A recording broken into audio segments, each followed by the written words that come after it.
एक प्लान के तहत, एक एग्रीमेंट के तहत वॉकअवे दिया है पीटीआई की मौजूदा लीडरशिप ने कि आप आराम से करें। बाइकआउट करना मतलब क्या है? भाग जाना, भगौड़े हो जाना।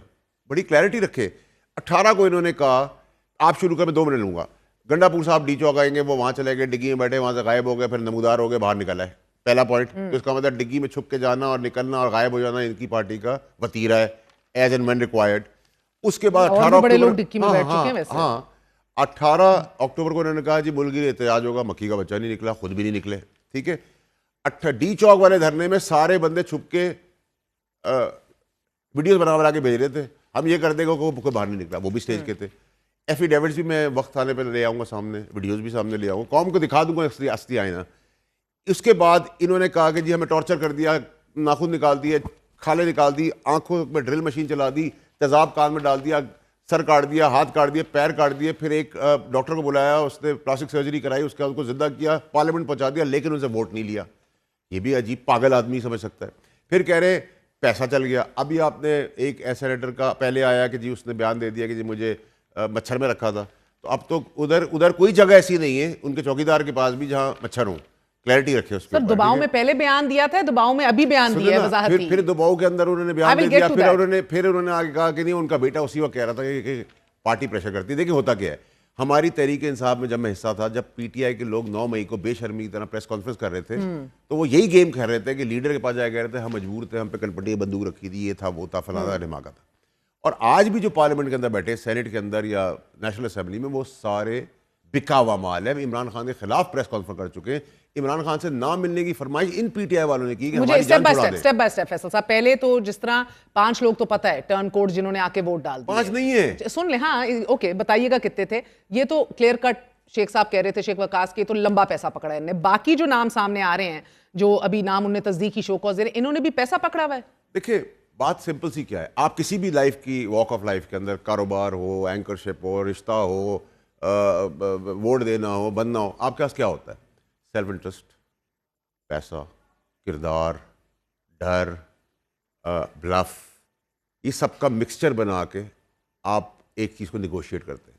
मैं आपको कहूँगा ये आपका इंटरेस्ट है, ये ज़मीन मुझे दे दे। जिस पे पैसा चलता है वो पैसा चलेगा, जो डरा धमका सकते हैं उसको डरा धमका देते हैं। ज़मीन बोल देगा, किसी का किरदार बोल देगा। इस आईनी तरमीम की हैसियत और वक़्त क्या रह गई? मेरा मतलब है सर, ये आज जो, मेरा मतलब है ये जो किया है बीएनपी के कासिम साहब ने, देखिए ये अल्लाह माफ करे सर, 65 साल से हो रहा है, कोई नई चीज नहीं है। सर इतनी भोंडे तरीके से सिस्टम कभी एक्सपोज नहीं हुआ था माजरत के साथ। इधर तो शर्म में आके सब पर्दे हट चुके हैं ना। पहले प्रॉब्लम ये थी कि जितने भी लोग हैं डिक्टेटर्स, वो बहुत बुरे लोग हैं, अग्रीड, उनका बनाया हुआ कानून है जो हमने वापस ले लिया है। और अगर आप मुझे दीवार से लगाएंगी बहन, तो मैं आपको छत से लगा दूंगा। ये इस मुल्क का कानून, लॉ मेकर्स का काम बन गया है। इसको क्लैरिटी रखें, ठीक है। दूसरी और इम्पॉर्टेंट कि हाँ, इन सारे लोगों को ऑस्कर अवार्ड मिलना चाहिए एक्टिंग का, लेकिन फर्क ये है कि कासिम रोजो साहब को तो सबसे बड़ा अवार्ड देना है। को 63 साल का बुड्ढा है, माजरत के साथ ज़ईफ हैं, माजरत पार्लिमानी जुबान, माजरत 63 साल के ज़ईफ आदमी हैं। मैं तो I agree with your terms. ये क्या कर रहे हैं सर? देखिए जब ये आए, या तो पहली प्रेस कॉन्फ्रेंस ना करो, और अगर कर लिए तो डट के खड़े हो जाओ। क्या तमाशा बना हुआ है सिस्टम के साथ सेनेटर साहब?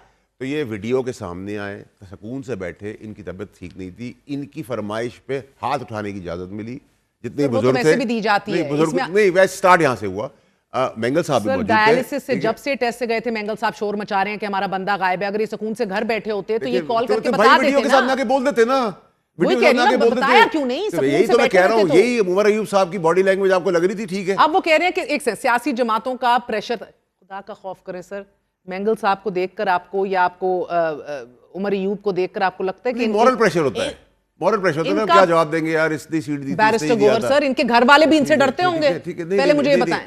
इतना मासूम सज्जे सबको। देखिए पीटीआई के अंदर जितनी भी लीडरशिप मौजूद है, इसमें मेजॉरिटी वो है जो प्रेस कॉन्फ्रेंस इमरान खान के खिलाफ करके आए थे, जो चाहते हैं वो जेल में रहे, जो चाहते हैं वो बंद रहे।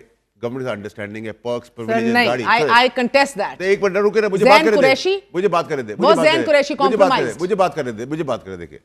दूसरी चीज ये कि जो इसमें बचे हुए हैं वो कॉम्प्रोमाइज्ड है, वो एफिडेविट दे के आए हैं, और इसमें जो सीनियर पोजीशंस पे बैठे हुए, जो लीडर अपना वो कॉल करें, सीएम के की बात करो, क्लैरिटी से आपसे बात करो, वो कॉम्प्रोमाइज, सिवियरली कॉम्प्रोमाइज्ड, ठीक है। आप गद्दार गद्दार की बात करें, 6 फुट का शीशा उनके आगे लाके रखे, उनको भी उनकी शक्ल दिखा दे। देखिए मेरा वो दोस्त लोग है। कितने थे डिक्की में? पीटीआई के कितने थे? देखिए मैं तो मजाक में डिक्की बोलता हूँ, लेकिन डिक्की में 5 मीर साहब के शो पे 2 चीजें कंफर्म हुई।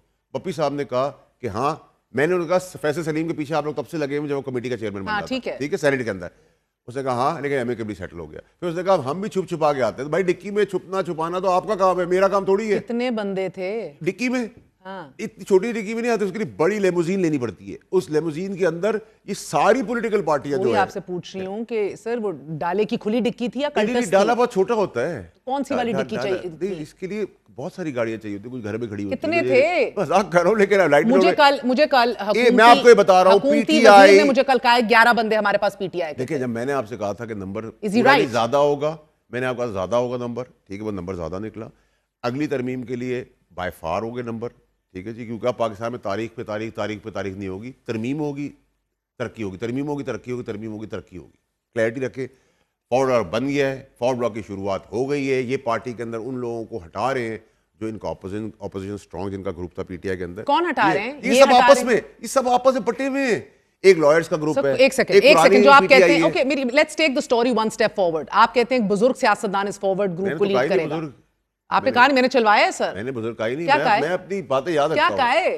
जीरक। ये जीरक सियासतदान जो है, जीरक बोला तो बताया जीरक है। सर वो जीरक सियासतदान जो है ये पाबंद सिलासिल है अभी। मैं सारी बातें आपको इसी शो में बता दूं, क्यों बता दूं भाई? सर मेरा दावा है ये शाह महमूद कुरैशी की तरफ आपका इशारा था। एम आई राइट और wrong? I don't know sir. वो 1.5 साल से वो बंदा जेल में है, उसकी साहबजादी कह रही है कि वो डट के खड़ा है। क्या किया है उसके बच्चे के साथ? क्या किया है इस पार्टी के लोगों ने? इस पार्टी के लोगों ने या किसी और ने? नहीं, पार्टी के लोगों ने। क्या बता देना। देखिए अगर मुझे किसी ने डंडे पे रखा हुआ है तो मैं कैमरे के आगे तो आगे बोल दूंगा ना। हाँ। फिर मैं कैमरे के आगे तो नहीं बैठ के चला जाऊंगा। नहीं, वो कासिम रोजो वाली भी आप ऑस्कर परफॉर्मेंस दे सकते हैं। कैमरे पे आकर बोलूं, जमीर जागे, उसके बाद जमीर फिर सोए, उसके बाद फिर सदमे में चला जाए। डिबेट को इस तरह काउंटर कर देता हूं कि 9 मई के बाद जितने पीटीआई के लोग थे जिन्होंने इमरान खान के खिलाफ प्रेस कॉन्फ्रेंस की थी, वो सब पार्लियामेंट का हिस्सा है। कैसे? शर्म कहाँ है, हया कहाँ है, कैसे बैठे हुए? क्या इमरान खान साहब को नहीं पता? इमरान खान साहब अब आप सॉफ्ट मैसेजिंग करेंगे एस्टैब्लिशमेंट को, क्योंकि उनको पता है उनके लोग बिक गए। मैं आपको लिख के दे सकता हूँ ये बात। अच्छा, अब सॉफ्ट मैसेजिंग इमरान खान की स्टार्ट होगी। इमरान खान के खिलाफ इस सॉफ्ट मैसेजिंग को वार्मली रिस्पॉन्ड किया जाए? कोई लचक नहीं है। It's too late. It's too late. Military courts की आप बात कर रही थी, फैज हमीद को जब होगा।